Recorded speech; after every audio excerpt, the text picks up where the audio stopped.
Ageism is the tendency to categorize and judge people solely on the basis of their chronological age. This should never be done. There are many stereotypes within late adulthood stages that are not always true, especially with our loved one. Elder people are usually viewed as cranky, mean, conservative, dependent, and senile, or on the road to being so. Not all older people are unhappy and miserable. All of these stereotypes did not apply to our loved one, that is for sure. He was one of the most free, happiest spirits you had ever seen, and cracked jokes all the time. I have many great memories with him. It is a great shame his time was cut short. Maybe if our loved one just promoted health and wellness more by eating better and becoming active before it was too late. Our loved one had a healthy mind, but not a healthy body, and it was a shame to lose him to obesity so tragically. We know he tried to lessen the negative effects of aging with a change in diet and exercise, but it seemed to just be too late. Time is said to be a great healer both in the mourning process after the bereavement and the sudden ending of a relationship. That man that lies here today is not an old man, but rather an unhealthy man. He had been struggling with his weight for many years, but despite everything, the battle to lose weight was not won.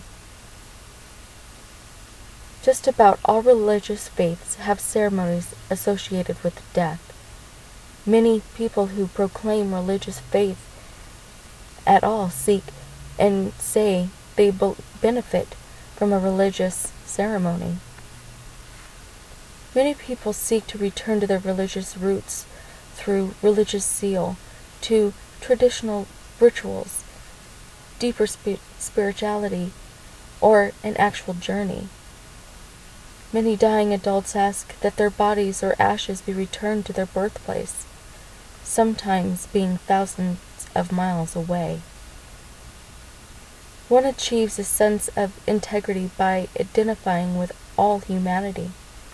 An individual who acquires the attitude of integrity has come to understand and accept the meaning of life.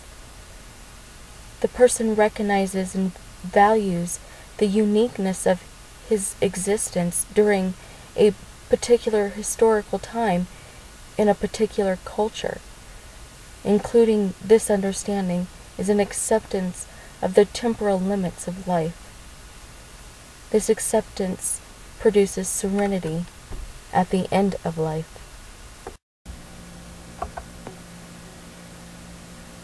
Our loved one died alone, even though it was at the end of a long one. It seems too soon to say goodbye. We always wish we held more time to warm and comfort the departed, don't we? Our loved one's physical health has been poor for as long as we can all remember, I'm sure, due to biological conditions as well as lifestyle choices.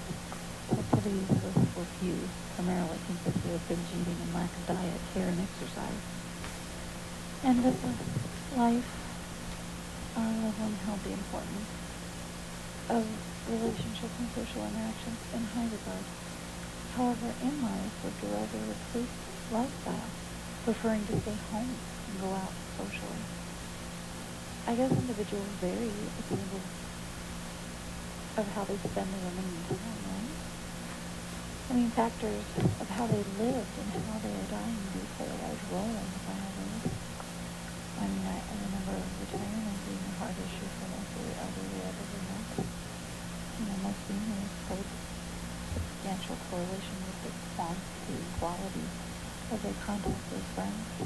Having at least one close friend in whom to confide in can act as a buffer against the loss of status and roles that come with which common experiences with retirement.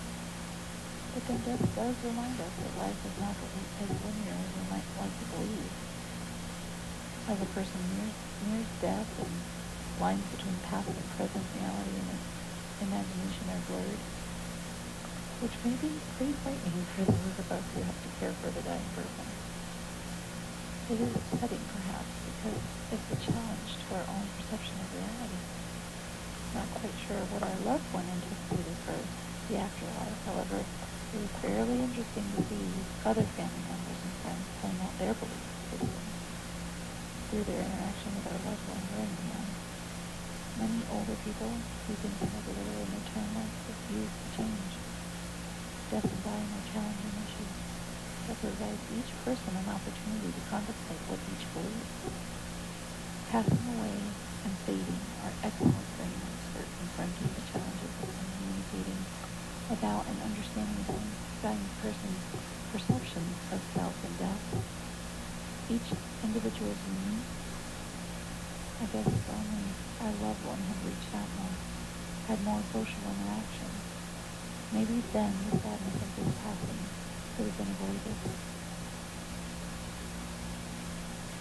True empathy requires people, including adults, to appreciate the personal context and culture of the loved one who has passed.